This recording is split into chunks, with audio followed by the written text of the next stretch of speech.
Olá pessoal, Raquel da Educação Canina. Sejam bem-vindos ao episódio de número 25 do nosso programa de perguntas e respostas.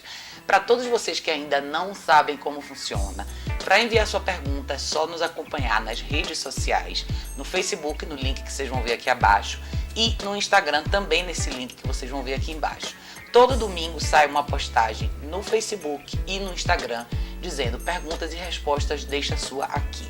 Você precisa deixar sua pergunta nos comentários do Facebook nessa foto ou no Instagram dessa mesma foto.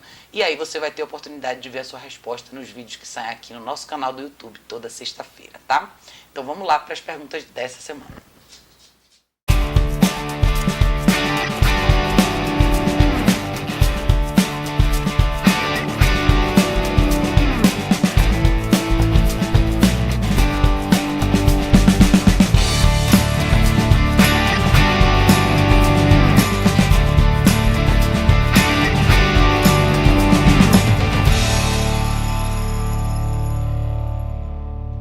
Pessoal, a pergunta de número 1 dessa semana vem pelo Facebook da Jaque Barbosa de novo. Jaque diz: minha SRD de 1 ano e meio não sabe esperar na rua. Em casa tenho praticado bastante exercício de controle de impulso no tapetinho e ela fica tranquilamente 1 hora ou mais, até dorme. Excelente, Jaque. Mas na rua, se para 1 minuto para conversar com alguém, para atender o celular e etc., ela fica super ansiosa, dando aquele chorinho, se movimentando o tempo todo. Consigo fazê-la sentar, mas dura 30 segundos e ela já fica impaciente e levanta. Gostaria de conseguir ir com ela na praia onde moro e pedir para ela relaxar e sentar com a gente, mas é impossível. Pois a todo minuto ela levanta, quer cavar, cheirar tudo ao redor, late para os cães que passam. Nas caminhadas ela passa bem pelos cães, mas se estamos parados e outro cão passa na praia, ela reage. Nas caminhadas tenho aproveitado todo o banquinho que encontro para sentar por uns 5 minutos e fazê-la esperar. Como evoluir nesse treino? Beijos. Jaque, muito bom saber que você está trabalhando bastante com ela em casa na questão do controle de impulso. Agora está na hora de você transferir esse treino para ambientes com distração. Então, o que acontece? No início é super comum você ver esse impacto de, em casa o cachorro fica super bem, mas você está criando só o comportamento para ele, que é a fundação, né, o que você quer dele, num ambiente sem distração. O que ela precisa agora é repetir esse comportamento em ambientes com distrações. Então, minha dica para você é o seguinte: eu vi que você falou que já está utilizando os momentos que você vai para a praia ou no lugar onde você está, que você vai passear, e senta no banquinho e senta os 5 minutos para ela esperar. Você vai fazer o seguinte, já que você vai estender esse período do banquinho. Então, o que você vai fazer? Faça o seu passeio com ela, vá até o banquinho, leve o tapetinho que você usa em casa, de preferência, e leve uma porção da comida do dia e faça um treino com ela na rua. Mas assim, dedique 30 ou 40 minutos nesse treino. É muito importante que ela comece a aprender a fazer esse mesmo comportamento na rua, o que ela faz em casa. Lógico, gente, eu sempre falo, em casa é muito mais simples, é muito mais fácil, porque primeiro o ambiente é familiar, não existem tantas distrações e é muito mais fácil o cachorro engajar com você do que prestar atenção no que já é familiar para ele. Então, na rua, tudo vai ser novo. Novos cheiros, novas pessoas, novos cães, pessoas passando ao redor e etc. Então, é muito importante a gente tornar sólida a fase da rua também. Eu não sei como que você tem feito isso, que tipo de ferramenta você usa, mas eu aconselho você usar, de preferência, um enforcadorzinho de nylon, aquele da K9 é super legal, acho que ela é pequena, a sua cachorra não deve ser tão grande, mas enfim. Leve o tapetinho que você usa em casa, já é uma boa referência para você. E o seu objetivo vai ser manter ela parada no mesmo lugar o máximo de tempo possível. Não se preocupe em comprometer a sua caminhada no lado de atividade física.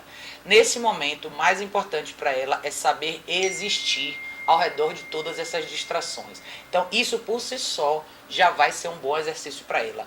Então, faça uma caminhada para que você chegue até o banquinho. Tente fazer isso numa hora já que não seja tão movimentada. Por quê? Ela está começando agora a fase de distração. Então, não se coloque num cenário onde você vai falhar. Então, coloque primeiro ela numa situação onde tenha menos movimento perto desse banquinho.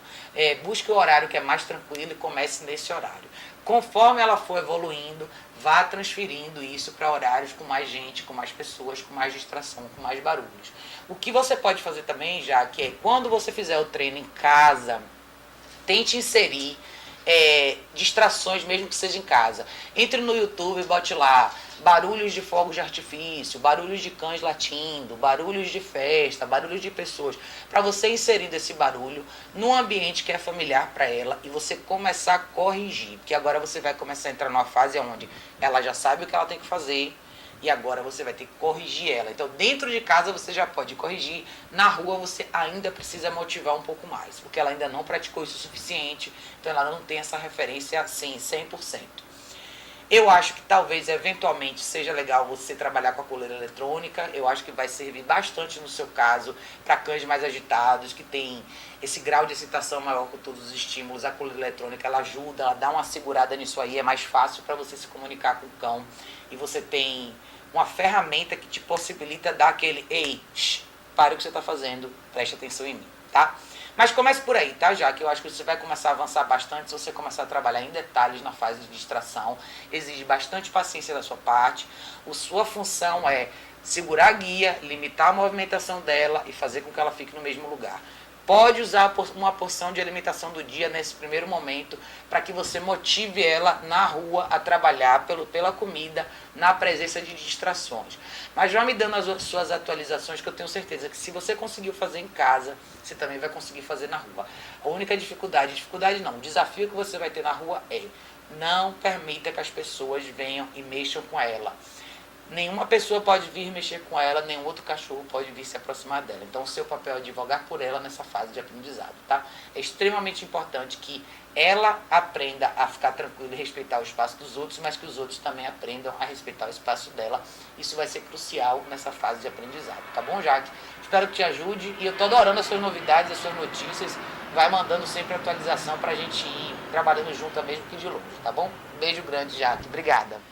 É só a pergunta de número 2, vem do Instagram da Maiara Paz MP. A Maiara diz: tem um cachorro vira-lata de 7 meses. Com as pessoas de casa ele é bem carinhoso e manso, mas avança em crianças e também avança do nada em pessoas aleatórias. Ele está perto da pessoa numa boa e de repente avança. O que eu devo fazer? Maiara, muito legal a sua pergunta, tem muitos casos parecidos com os seus. O que acontece com cães com esse comportamento dito vindo do nada, né? Na verdade não é vindo do nada. O que acontece? Provavelmente você deve ter uma dinâmica em casa com esse cachorro que envolve muito mais afeto do que regras, limites e instruções, vamos dizer assim. Então, quando a relação ela é muito baseada em afeto e normalmente você insere um cão nesse contexto que é um pouco mais sensível, um pouco mais inseguro, você está deixando aí aberto um gap, ou seja, você está deixando aberto um vazio muito grande na questão do aprendizado, da orientação que esse cachorro precisa ter. O que vai acabar acontecendo com ele? Ele é um cachorro provavelmente mais nervoso, ele não sabe como se comportar na presença de estranhos, e essa reação de saia daqui é a reação mais natural que ele tem. Isso pode ser perigoso e isso pode escalar para um possível ataque, uma agressividade, ele pode eventualmente machucar alguém. E talvez, nesse contexto, se vocês tentarem intervir, vocês também podem se machucar.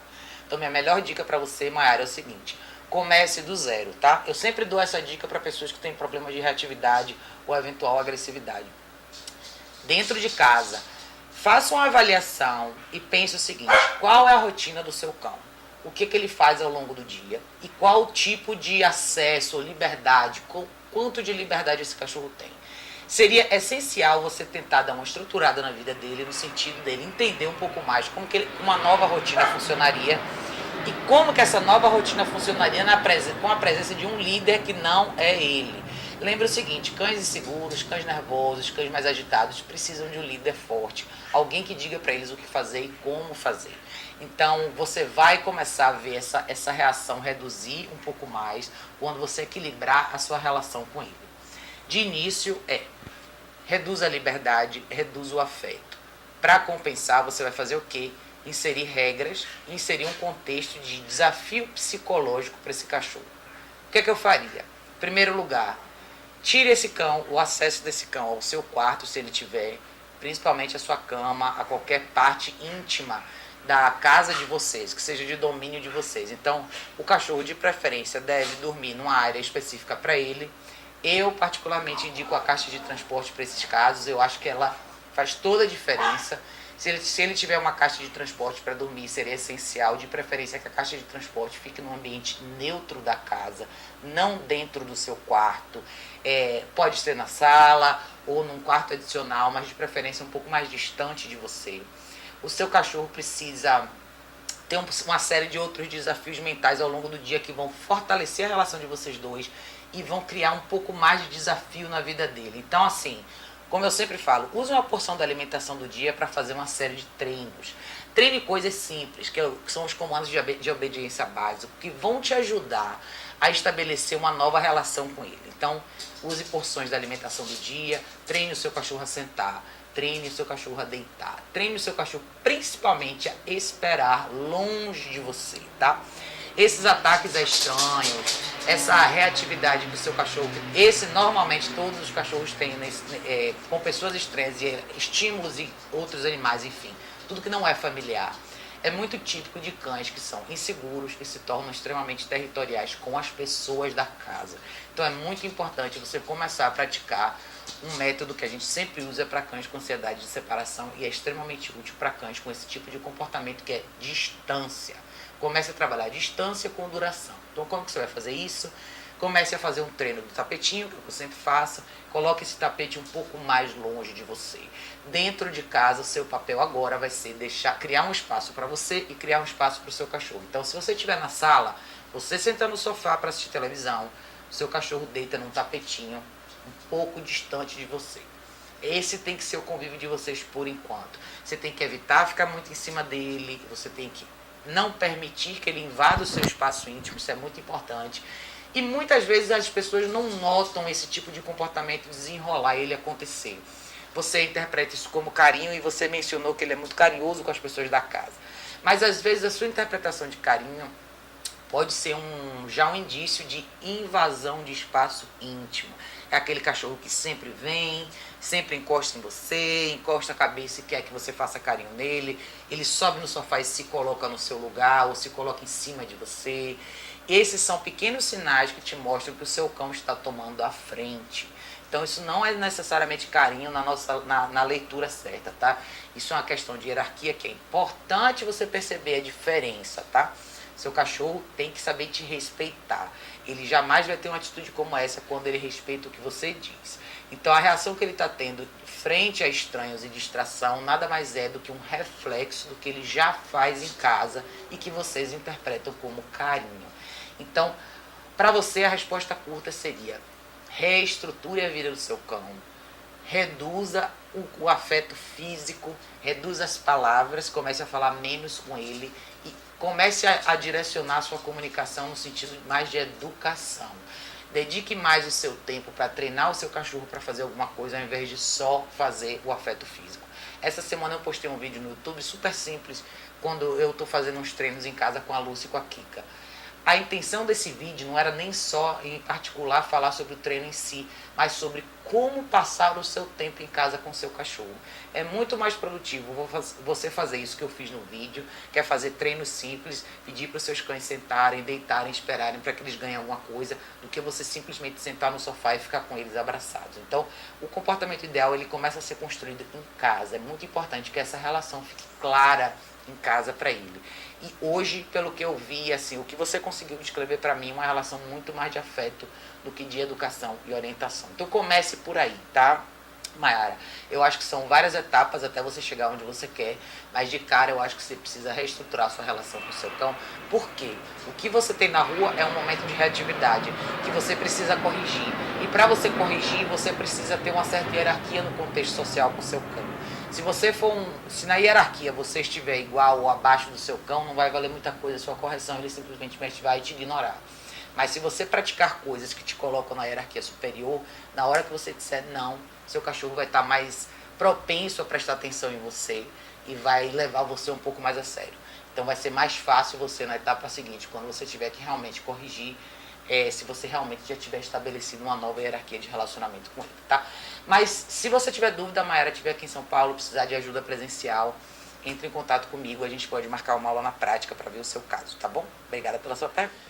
Pessoal, a pergunta de número 3 vem do Facebook, pela Valéria Freitas. A Valéria diz: minha cadela Maia não deixa fazer carinho nela, pegar nela, e quando está na época do cio fica super agressiva, chega a rosnar pra gente. Não podemos nem passar em frente à casa dela, é um período muito difícil. Ela é uma Shar-Pei, veio pra gente com 40 dias de nascida e sempre demos muito carinho, muito amor e carinho. Hoje está com 2 anos e ficou assim, não sabemos porquê, parece ter instinto dominador. Valéria, é muito legal a sua pergunta, porque infelizmente existem vários casos como o seu, tá? Pelo que você está me explicando aqui, a sensação que eu tenho é que ela deve ficar numa área externa da sua casa, numa casinha.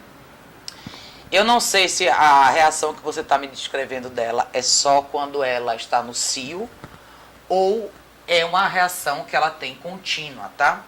Porém, muito perigoso o seu caso, tá, Valéria? Existem uma série de problemas aí, não só apenas a questão, não é uma questão dela ser dominante ou não, isso é um problema de relacionamento.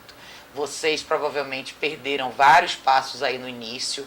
Shar-Peis, como Akitas, como Shiba Inus, como esses cães asiáticos, são cães que demandam mais no sentido de relacionamento. Eles precisam de líderes fortes, sim. São cães de personalidade forte e que, se não forem bem educados e bem criados, podem se tornar perigosos.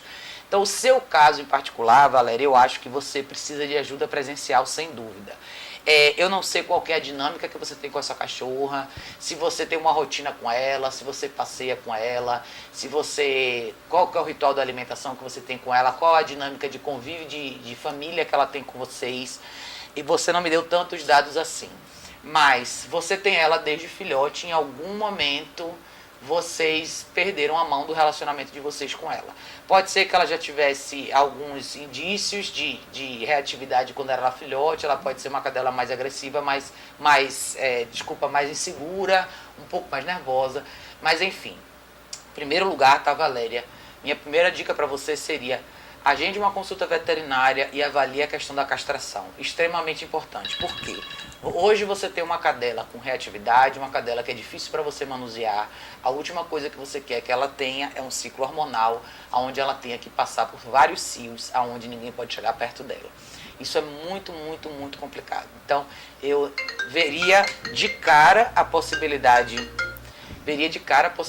da castração dela. E segundo, chame um profissional para trabalhar com você, tá? Eu não sei se você tem hábito de manusear ela e só no cio você não consegue, ou se você nunca consegue. Se você nunca consegue, seu caso é mais complicado ainda. Então eu imagino que a sua cachorra esteja vivendo isolada esse tempo inteiro. Eu fiz questão de encaixar essa pergunta aqui, gente, pelo seguinte: eu acho que vale a pena se chamar atenção no caso quando a gente tem um cachorro e a gente só trata ele com amor e carinho. Eventualmente você vai ter cães que vão acabar como a Maia. Numa situação de isolamento, onde as pessoas não conseguem chegar perto dela, onde a reatividade dela chegou num grau que ela não consegue mais conviver socialmente. Isso é muito perigoso. Por isso que eu enfatizo bastante a questão das regras, eu enfatizo bastante a questão dos treinos diários, eu enfatizo bastante a questão da orientação e o quanto é importante que vocês, como todos vocês, proprietários, tutores, donos de cachorro, pais, como vocês queiram se chamar, é importante que vocês estudem, entendam o que é conviver com o cachorro. Não é tão simples quanto parece, mas também não é tão complicado. A gente precisa se dedicar e a gente precisa tentar aprender. Valéria, isso não é exatamente uma bronca para você, mas é um alerta. Eu quero que você preste atenção no que você tem. A sua cadela é jovem. O que você está vendo hoje não é um quadro que não pode ser revertido, mas ele exige bastante trabalho.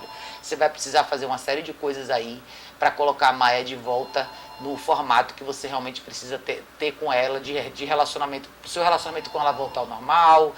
Não é normal você não poder manusear o seu próprio cachorro, então vai ser mais difícil ainda você trazer um profissional. Como que o profissional vai lidar com o seu cachorro se nem você consegue pegar? Então, é muito importante que você detalhe um pouco mais a sua história, que você deixe um pouco mais claro. De repente, eu posso te ajudar se você estiver aqui em São Paulo, mas é extremamente importante que você tenha ajuda presencial, tá, Valério? O seu caso já foi além de apenas uma dica, é um caso muito urgente. Então, se você tem amor de fato por essa cachorra, chame a ajuda de alguém para ir lá e ver com você o seu caso, E fazer um trabalho contínuo, não é uma vez só, mas é um trabalho contínuo com alguma pessoa que possa te acompanhar de verdade. Se você estiver em São Paulo, entre em contato comigo. Se não, por favor, procure um profissional na sua região. O seu caso não é só uma dica, é um caso de alteração total de rotina doméstica e a forma como você lida com ela, tá? Mas comece no veterinário, comece agendando uma castração, acho que vai ser extremamente importante para o caso dela e não deixe passar mais tempo, tá? É muito importante que você resolva a situação dessa cachorrinha. Obrigada, Valéria, pela sua pergunta. Pessoal, a pergunta de número 4 vem da Amanda Raquel Rabelo. Ela diz: minha cadela muda totalmente o comportamento quando começa a ventar. Tem muito medo de chuva e trovão, começa a babar, a tremer muito, o coração fica bem acelerado. Até a respiração é como se estivesse muito cansada ou falta de ar. Se esconde dentro de casa, em algum lugar seguro do ponto de vista dela. O que eu faço para amenizar isso? Amanda, essa é uma excelente pergunta. Eu falo bastante sobre a questão do contracondicionamento com estímulos que geram medo, ansiedade, agitação, enfim. Alguns cachorros têm a mesma característica que o seu. Eu já vi alguns com uma reação bem grave como essa que você está me descrevendo. Qual que é a minha melhor dica para você? Primeiro, você mesmo citou o seu cachorro, a sua cachorrinha. Tenta procurar um lugar em casa seguro no ponto de vista dela. De novo, caixa de transporte. Eu acho que eu vou acabar a minha vida inteira falando sobre isso, porque eu quero muito que as pessoas entendam a utilidade e as vantagens que a caixa de transporte pode trazer na questão comportamental para os cães. Cães com essa extrema insegurança e essa reação de nervoso, quase de pânico, precisam de um lugar para eles. É muito importante que você possa prover isso para o seu cachorro. O que eu faria no seu lugar? Compre uma caixa de transporte para ela. A caixa de transporte ideal, ela vai dar para o seu cão ficar em pé, dar uma volta e deitar de forma confortável. Eu indico bastante a Vari Kennel como marca, porque eu acho que ela é muito mais durável. É uma caixa que dura anos e vale muito a pena, mas tem outras marcas no mercado. O importante é você comprar o tamanho certo. Comece já a fazer um condicionamento com a caixa de transporte com a sua cadelinha. Como assim? Coloque a caminha dela ou um lençolzinho dela, alguma coisa que ela gosta lá, e comece a... primeira coisa que eu faço para familiarizar os cães com a caixa de transporte é usar a alimentação do dia. Então você pode pegar porções da alimentação do dia e treinar o seu cão para entrar e só ganhar comida quando ele estiver dentro da caixa de transporte. Ao longo do tempo, o seu cão vai se acostumar, e vários cães com a característica do seu adoram ficar nessa sensação de caverninha, de túnelzinho, onde eles ficam bem. O que é que você vai fazer depois? Você vai começar, se você começar o condicionamento da caixa de transporte assim, você já tem uma grande vantagem, você está motivando usando a alimentação do dia. O que é que você vai fazer? Quando a sua cadelinha já estiver um pouco mais sólida, no entrar e sair da caixa, ou ficar um tempinho lá dentro, você começa a inserir barulhos de chuva dentro dos seus treinos. Comece com sons mais baixos, comece só com o barulho de água correndo, depois comece com o barulho de chuva, depois adicione barulho de trovão, depois adicione barulho de tempestade. Isso requer tempo, tá, Amanda? Você não vai conseguir fazer tudo isso num dia, e não se cobre isso e não cobre da sua cachorra isso. O que você vai precisar fazer é use uma guia, deixe a guia no pescoço dela, comece o trabalho de condicionamento, entra na caixa de transporte, ganha a sua comidinha, você chama, ela volta para você. Mesma coisa. Repita esse episódio 1000 vezes e vai inserindo o som. O que é que a gente quer? A gente quer recriar uma associação. A chuva, a trovoada, o vento, o barulho, tudo isso tem um elemento que você nunca vai conseguir reproduzir, que é o cheiro. Mas você pode reproduzir o som.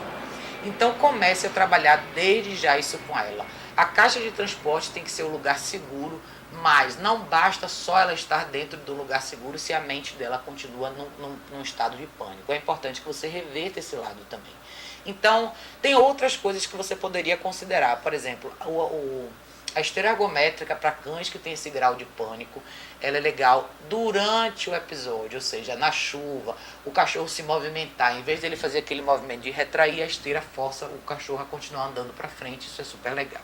Mas eu não sei se você tem a esteira ergométrica em casa ou não, mas independente de você ter ou não a esteira ergométrica, a caixa de transporte vai ser essencial para você. Faça um trabalho a longo prazo.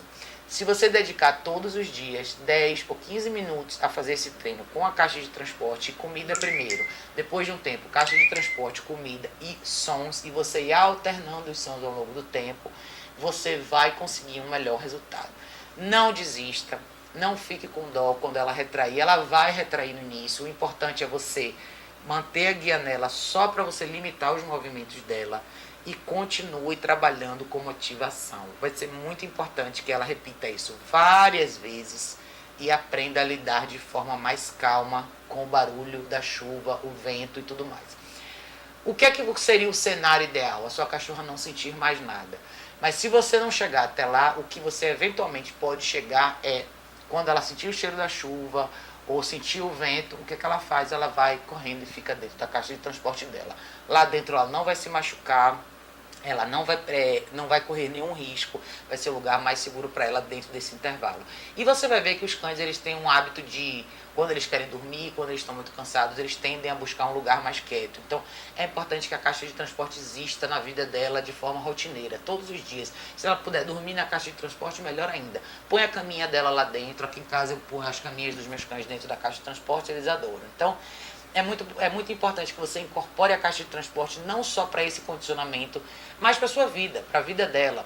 Vai ser até mais fácil quando você tiver que viajar ou ir para casa de alguém, que você põe ela no carro dentro da caixa, já é o lugar que ela está acostumada. Então, tem uma série de vantagens. Eu tenho outros vídeos falando sobre caixa de transporte, mas eu acho que para você, em suma, caixa de transporte, use motivação, fale pouco ou nada, reduza um pouco o seu afeto físico e trabalhe inserindo sons de distração.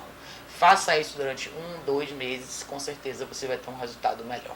Tá bom, Amanda? Obrigada pela sua pergunta. Pessoal, a pergunta de número 5 desse episódio é da Fatinha Silva Oliveira. A Fatinha pergunta: qual a dieta ideal para os cães? Quais os horários de alimentar e quais quantidades? Fatinha, muito legal a sua pergunta, tá?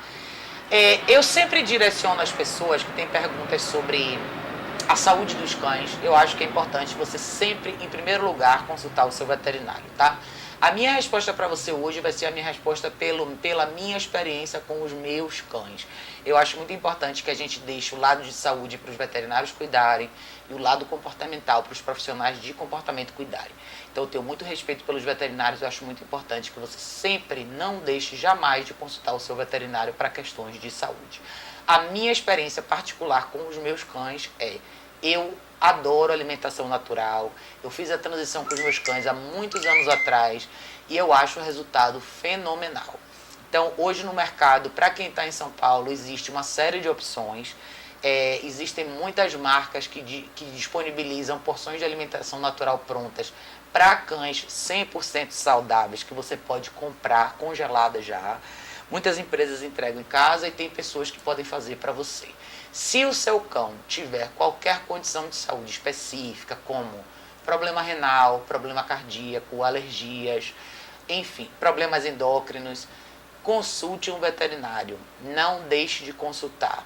Em relação, se você tiver interesse em alimentação natural, tem um site muito legal que você pode entrar que chama cachorroverde.com.br. Outro site bacana é bichointegral.com.br. Todos esses sites são super bacanas, de profissionais super legais, que podem te dar muita informação bacana em relação à questão da alimentação natural, ok? Tendo dito isso, muitas pessoas alimentam os cães com ração seca e também não tem problemas. Então, isso é muito particular e eu acho que antes de qualquer decisão, consulte o seu veterinário. Eu vou deixar as referências dos sites que eu citei aqui, para vocês darem uma olhada, mas é muito importante que toda a questão de saúde seja passada pelo seu veterinário, ou seja, seja avaliada pelo seu veterinário antes. A alimentação, ela tem um impacto direto na saúde dos cães. Então, se o seu cão tem qualquer tipo de problema específico de saúde, provavelmente a dieta dele vai precisar de alguns ajustes. Então, eu tenho no meu caso em específico aqui o Zico, meu Basset Hound, ele tem um problema endócrino. Então, a dieta dele tem que ter algumas coisas diferentes do que as das meninas. Mas, cada caso é um caso, então não deixe de consultar o seu veterinário, tá? Então, para questões de saúde, pessoal, consultem o veterinário. Eu só posso falar sobre a minha experiência com os meus cães, mas eu não sou veterinário e eu não posso atestar pela saúde ou pela pelo uso de algum produto específico ou medicamento, seja ele na questão de alimentação ou não. Só posso falar sobre a minha experiência, tá? Eu particularmente sou fã da alimentação natural, acho que é muito bacana para a saúde deles, como é para a nossa também, mas faça a sua pesquisa, dê uma olhada nos sites que eu te falei e não deixe de consultar o seu veterinário, tá bom? Obrigada, Fatinha, pela sua pergunta. Bom, pessoal, vou deixar por aqui o episódio. São 5 perguntas cada um deles. Essa semana a gente teve muitas perguntas. Eu juro que eu vou tentar atualizar as perguntas do dia.